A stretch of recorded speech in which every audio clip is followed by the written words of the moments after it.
नमस्कार दोस्तों, मैं रोहित चौधरी आपका स्वागत करता हूं हमारे YouTube चैनल रोजगार बात में। दोस्तों, आज हमारी भारतीय संविधान की तीसरी क्लास है। इससे पहली क्लास में क्या पढ़ा हमने? इससे पहली क्लास में हमने भारतीय संविधान के भाग एक के बारे में पढ़ा है और आज की क्लास हमारी भाग दो पर रहने वाली है। ठीक है, भाग एक में क्या पढ़ा हमने? भाग एक में हमने अनुच्छेद 1 से लेकर 4 तक पढ़ा था।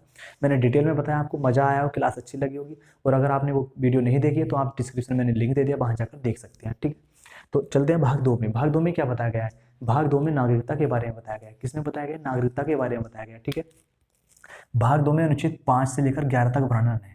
ठीक है, 5 से लेकर 11 तक बताया गया है। ठीक है, किसके बारे में बताया गया है? नागरिकता के बारे में बताया गया है। ठीक है, कि कैसे कैसे भारत का कौन नागरिक हो, कैसे किसको भारत की नागरिकता मिलेगी, किस डिटेल से बताया गया है। किसमें? भाग दो में। ठीक है, नागरिकता के बारे में 5 से 11 तक। क्लियर?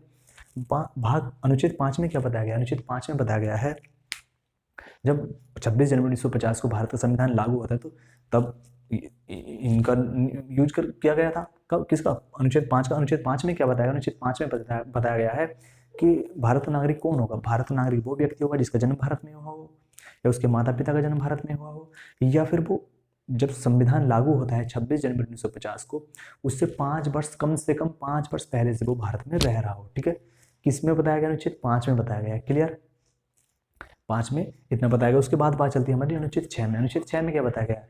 अनुच्छेद 6 में बताया गया है कि जब भारत में जो क्या होता है, जब दोनों मुल्क आज़ाद होते हैं, भारत पाकिस्तान, तो बहुत ज़्यादा विद्रोह फैल गया था, मारकाट वगैरह होने लगी थी, हिंदू मुस्लिम को, मुस्लिम हिंदू को मार रहे थे। ठीक है, तो इसको ठीक करने के लिए क्या होता है, एक नियम बना दिया जाता है 19 जुलाई 1948 को, कि जो भी कोई भारत से व्यक्ति बाहर जाएगा या भारत से पाकिस्तान से भारत आएगा, तो उनको मतलब आवेदन करना होगा भारत की नागरिकता लेने के लिए। कब? 19 जुलाई 1948 के बाद। ठीक है, तो जो 19 जुलाई 1948 से पहले आ चुके थे, उनको क्या था? वो तो भारत के नागरिक थे। लेकिन जो 19 जुलाई 1948 के बाद भारत में आए थे, वो भारत के नागरिक नहीं होंगे। कब तक? 6 महीने तक। 6 महीने से पहले उनको क्या करना होगा? एक आवेदन करना होगा, और आवेदन के 6 माह बाद उनको भारत की नागरिकता मिल जाएगी। ठीक है, क्लियर? किसमें बताया गया है? अनुच्छेद 6 में बताया गया था। क्लियर? उसके बाद बात चलती है हमारी अनुच्छेद 7 में। अनुच्छेद 7 में क्या बताया गया है? अनुच्छेद 7 में बताया गया है कि जब 1 मार्च 1947 को क्या होता है, बहुत से भारत के लोग क्या करते हैं, वो पाकिस्तान चले जाते हैं। ठीक है, अनुच्छेद 7 में क्या होता है, बहुत से जो पाकिस्तान के भारत के लोग थे वो पाकिस्तान चले गए थे। तो अब क्या होता है, जो पाकिस्तान में जाने के बाद उनको वहाँ का बर्ताव अच्छा नहीं लगता है, और वो क्या करते हैं, वो भारत में आने की डिमांड करने लगते हैं, वो भारत में आने लगते हैं। तो अब क्या होता है, उनको उनको क्योंकि उन्होंने गलती की थी, भैया गए ही क्यों थे, भारत को छोड़ के क्यों गए थे, तो उनको गलती की सजा के लिए क्या करता, उनको भी 6 महीने के लिए, उनको 6 महीने पहले क्या करना होगा? आवेदन करना होगा, तब जाकर आप उनको भारत की नागरिकता मिलेगी। किसमें? अनुच्छेद 7 में भी यही बताया गया था। क्लियर? उसके बाद इनका अनुच्छेद 6 और 7 का यूज भी नहीं हुआ। ठीक है, अनुच्छेद 8 में क्या बताया गया था? अनुच्छेद 8 में बताया गया था कि जो भारत के लोग थे, उनके अगर जो मतलब साइंटिस्ट वगैरह थे, जो बड़े बड़े मतलब लोग थे, जो उद्योगपति थे, वो क्या थे, अगर वो भारत से बाहर थे, तो उनके जो बच्चे पैदा होंगे ना, वो भारत के नागरिक माने जाएंगे। ठीक है, अगर वो भारत से बाहर हैं भले ही, लेकिन उनके बच्चे जो होंगे वो भारत के नागरिक माने जाएंगे। किसमें बताया गया था? अनुच्छेद 8 में बताया गया था। क्लियर? उसके बाद बात चलती है हमारी अनुच्छेद 9 की। अनुच्छेद 9 में क्या है? अनुच्छेद 9 में बताया गया है कि आप क्या हैं, अगर आपने किसी देश की नागरिकता ग्रहण कर ली है, तो आपकी भारत की नागरिकता खत्म हो जाएगी। किसमें बताया गया है? अनुच्छेद 9 में बताया गया है। 9 से आप ऐसे भी याद रख सकते हैं, 9 आपको नागरिकता नहीं मिलेगी, आपकी नागरिकता खत्म होगी। क्यों? क्योंकि आपने विदेश की नागरिकता ले ली है। क्लियर? अनुच्छेद 9 में बताया गया है। उसके बाद बात चलती है अनुच्छेद 10 में। अनुच्छेद 10 में क्या बताया गया है? अनुच्छेद 10 में बताया गया है कि आपके जो नियम है, आपकी जो नागरिकता है, वो बनी रहेगी। कब तक? जब तक कोई आप गलत कार्य में लिप्त नहीं पाए जाते। ठीक है, किसमें बताया गया? अनुच्छेद 10 में बताया गया है कि आपके भारत की जो नागरिकता है वो हमेशा बनी रहेगी, जब तक आप कोई गलत कार्य नहीं करते। अनुच्छेद 10 में बताया गया है। क्लियर? उसके बाद बात चलती है हमारी अनुच्छेद 11 में। अनुच्छेद 11 में क्या बताया गया है? अनुच्छेद 11 में बताया गया है कि संसद क्या कर सकती है? संसद भारत में जो नागरिक होंगे उन पर नियम बनाएंगे। ठीक है, नागरिकता पर जो नियम बनाएगी वो कौन बनाएगा? संसद बनाएगी। क्लियर? किस में बताया गया है? अनुच्छेद 11 में बताया गया है। आप ऐसे भी याद रख सकते हैं इसको, अनुच्छेद 11 को। अनुच्छेद 11 में बताया गया है एक एक, यानी अनुच्छेद 11 है ना, अनुच्छेद 11 यानी कि एक एक व्यक्ति पर ये, एक एक नागरिक पर ये नियम बनाएगी कौन? संसद। क्लियर? अनुच्छेद 11 में। ठीक है, क्लियर है? अब भारत की नागरिकता के बारे में बातें कर लेते हैं कि भारत की नागरिकता मिलती कैसे कैसे है। तो भारत की नागरिकता भैया 5 प्रकार से मिलती है। क्लियर? कितने प्रकार से मिलती है? 5 प्रकार से मिलती है। 5 प्रकार कौन कौन से मैं भी बता रहा हूँ। सबसे पहले मिलती है जन्म के आधार पर। ठीक है, जन्म के आधार पर। जन्म के आधार पर कैसे मिलती है? जन्म के आधार पर ऐसे मिलती है कि आपका जन्म भारत में हुआ हो, आपके माता पिता का जो मैंने अभी डिटेल में आपको बताया था पहले अनुच्छेद 5 में। लेकिन इसमें क्या है, अब जब संसद को क्या अधिकार है, संसद को अधिकार है कि वो भारत में जो नागरिक हैं उन पर नियम बनाएगी, ठीक है। भारत की नागरिकता के लिए कि किसको भारत किस तरह से भारत की नागरिकता को हम संशोधन करने हैं, कैसे कैसे हम नियम बनाने हैं, ये अधिकार किसके पास है, संसद के पास है। तो संसद ने क्या किया, 1955 में क्या किया, भारत नागरिकता अधिनियम बनाया, ठीक है। भारत की नागरिकता के लिए अधिनियम बनाया 1955 में, ठीक है।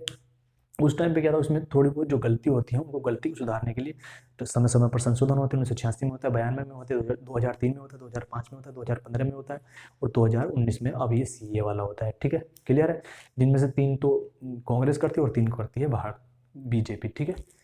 भारतीय जनता पार्टी संशोधन जो होते हैं इस पे नागरिकता पर, ठीक है। क्लियर। तो सबसे पहले जानते हैं जन्म के आधार पर कैसे मिलती है भारत की नागरिकता। इसमें क्या होता था, 1986 से पहले क्या हुआ, जब संविधान लागू हुआ था उसमें क्या बताया गया कि जिसका भी जन्म भारत में होगा वो भारत का नागरिक होगा। किसी भी बच्चे का अगर जन्म भारत में हुआ है तो वो क्या होगा, भारत का नागरिक माना जाएगा। इसमें बताया गया, जब संविधान लागू होता तब बताया गया। लेकिन अब क्या था, 1986 में जब इसमें धीरे धीरे संशोधन होते गए तो इसमें 1986 में संशोधन कर दिया गया। क्योंकि इसका लोग मतलब गलत फायदा उठाने लगे। क्यों, कोई भी विदेशी आकर क्या कर सकता था, कोई भी विदेशी आकर इसमें भारत में मतलब किसी भी मतलब कोई भी लेडीज आ सकती थी, कोई भी पुरुष आ सकता था। और अगर वो मतलब महिला, उसका बच्चा होने वाला था तो वो प्रेग्नेंट, तो क्या होगा, उसके जो संतान होगी वो भारत की नागरिक मान ली जाएगी, ठीक है। जो महिला भारत आई थी उसकी जो संतान पैदा होगी वो भारत की नागरिक मान लिया जाएगा। क्यों, क्योंकि वो भारत में जन्मा है बच्चा, ठीक है।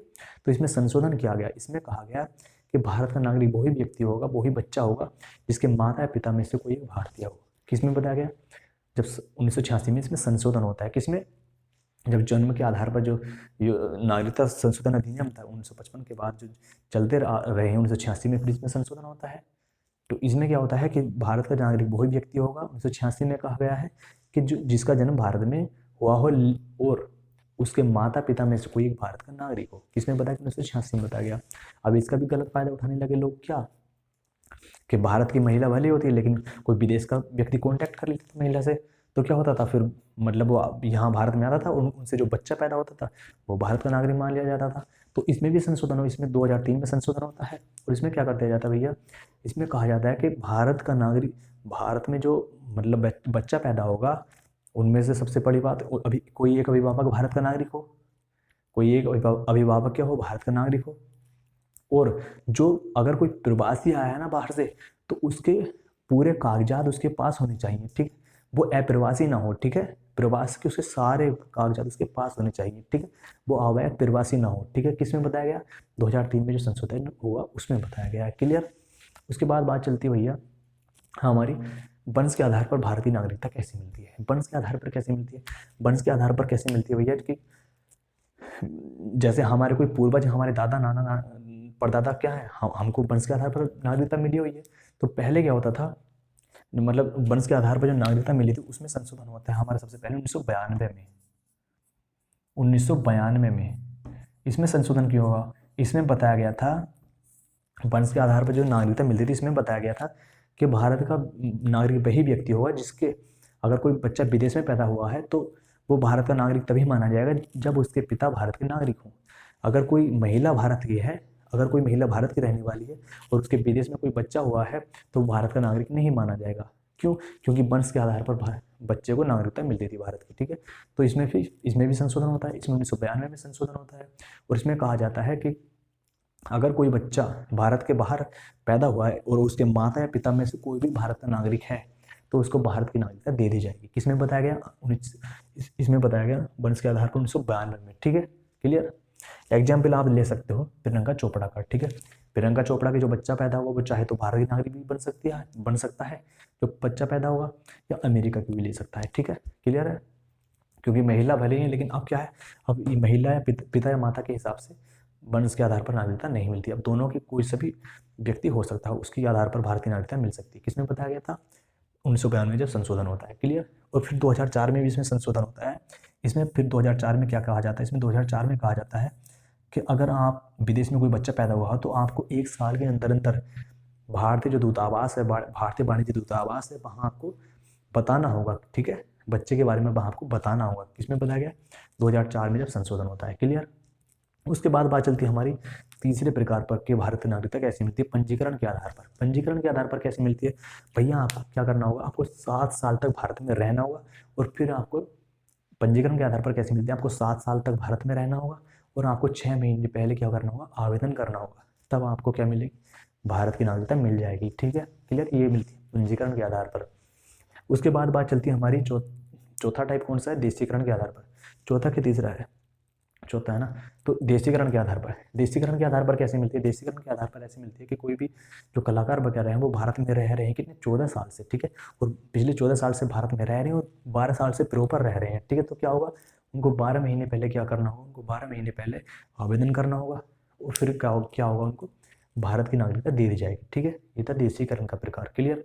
उसके बाद बात चलती है भैया हमारी देशीकरण के बाद अर्जित भूमि के आधार पर। अर्जित भूमि के आधार पर कैसे, कि अगर कोई भी देश जैसे चीन का, पाकिस्तान का, बांग्लादेश, किसी के भी अगर हम कोई क्षेत्र जीत लेते हैं, मतलब हमारे क्षेत्र में आ जाता है, अर्जित कर लेते हैं, तो वहाँ के जो निवासी होंगे वो भारत के नागरिक मान लिए जाएंगे। ठीक है, वहाँ के जो कुछ क्षेत्र होगा अगर वो हमारे देश में मिला ले जाता है तो वो क्या होंगे, तो भारत के नागरिक मान लिए जाएंगे उस क्षेत्र में रहने वाले लोग। क्लियर, ये होता है हमारा अर्जित क्षेत्र के आधार पर। ठीक है, क्लियर, 5 के 5 टाइप ना। सबसे पहले मैंने क्या बताया, जन्म के आधार पर, फिर वंश के आधार पर, फिर क्या बताया मैंने, पंजीकरण के आधार पर, फिर देशीकरण के आधार पर, उसके बाद क्या बताया मैंने आपको, अर्जित क्षेत्र के आधार पर। ठीक है, 5 टाइप क्लियर, अनुच्छेद सभी क्लियर। उसके बाद बात चलते हैं कि भारत की जो नागरिकता वो समाप्त कैसे होगी। तो भैया मैं आपको बताता हूँ, भारत की जो नागरिकता समाप्त होगी, आप देशद्रोह के आरोप में समाप्त हो सकती है कि आपने कोई गलत काम, किसी खुफिया, मतलब जो विदेश के लोग हैं, दुश्मन लोग हैं, उनको खुफिया जानकारी दे दी आपने, ठीक है, आपने धोखाधड़ी की है, और या आपने स्वेच्छा से अब मतलब भारत की घोषणा कर दी है कि मैं भारत का नागरिक नहीं हूँ, ठीक है, मैं भारत की नागरिकता त्यागता हूँ, ठीक है, आपने घोषणा कर दी, तो क्या होगा, आपका जो नाबालिग उस टाइम का बच्चा है ना, जब वो 18 साल का होगा तो उसको आवेदन करना होगा भारत की नागरिकता लेने के लिए, क्योंकि जो आपका बच्चा है वो भी भारत का नागरिक नहीं माना जाएगा, उसकी भी नागरिकता समाप्त हो जाएगी।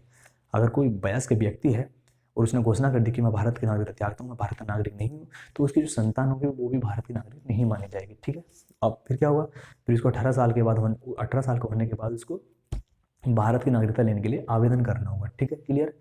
और उसको जो व्यक्ति भारत की नागरिकता त्याग रहा है वो किसी भी तरह से पागल ना हो, वयस्क हो, अच्छा समझदार होना चाहिए, ठीक है, कोई भी पागल व्यक्ति नहीं होना चाहिए। क्लियर है, ठीक है। उसके बाद बात चलती है भैया, भारतीय नागरिकता समाप्त होगी, भारतीय नागरिकता मिल गई हमें, ठीक है, क्लियर। अब अगली क्लास में हम भाग 3 पढ़ने वाले हैं, ठीक है। आज के लिए इतने रखते हैं। आई होप आपको क्लास अच्छी लगी होगी, और अगर आपको क्लास अच्छी लगी तो उसे लाइक करें, शेयर करें, और अगर आप हमारे यूट्यूब चैनल पर नए हैं तो हमारे चैनल को सब्सक्राइब कीजिए। मिलते हैं अगली क्लास में। जय हिंद, जय भारत।